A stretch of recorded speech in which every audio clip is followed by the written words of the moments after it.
même sans entrain, même sans motivation. Remettre à plus tard est facile. Trouver des excuses est facile. Mais chaque fois que tu repousses, ton avenir s'éloigne. Regarde autour de toi. Combien de personnes intelligentes, pleines de potentiel, restent prisonnières des mêmes peurs, des mêmes routines, tournant en rond. Ce n'est pas un manque de capacité, c'est un manque de direction et de courage pour agir. Les stoïciens le savaient déjà. Ils avaient compris que le plus grand champ de bataille est intérieur, et c'est pourquoi ils entraînaient leur esprit chaque jour, avançant même lorsque la motivation manquait. Ils savaient, lorsque tu te vains toi-même, naît la discipline. De la discipline vient la clarté, et de la clarté, le progrès inévitable. Aujourd'hui, je vais te montrer pourquoi te forcer à évoluer peut être le plus grand geste de respect et d'amour-propre que tu aies jamais accompli. Si tu appliques ce que tu vas apprendre ici, tu arrêteras d'attendre la motivation et tu commenceras à faire confiance à la force de ton propre engagement. Et ta première action commence maintenant. Écris dans les commentaires. Aujourd'hui, je m'engage envers moi-même.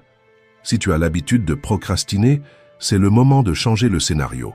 Parce que lorsque tu écris, tu rends réel. Et lorsque tu déclares, tu prends position. Le changement commence ainsi, par un geste simple, mais chargé d'intention. Avant la première leçon, je te demande seulement 2 choses. Aime la vidéo et abonne-toi à la chaîne. Commençons. 1. Fais taire la voix qui sabote tes pas. Tu as déjà ressenti ça. Tu te réveilles avec des plans, du focus, même de la motivation. Mais il suffit des premiers obstacles pour qu'elle apparaisse. Une voix subtile, presque douce, qui dit « C'est déjà bien. Tu en as déjà fait assez.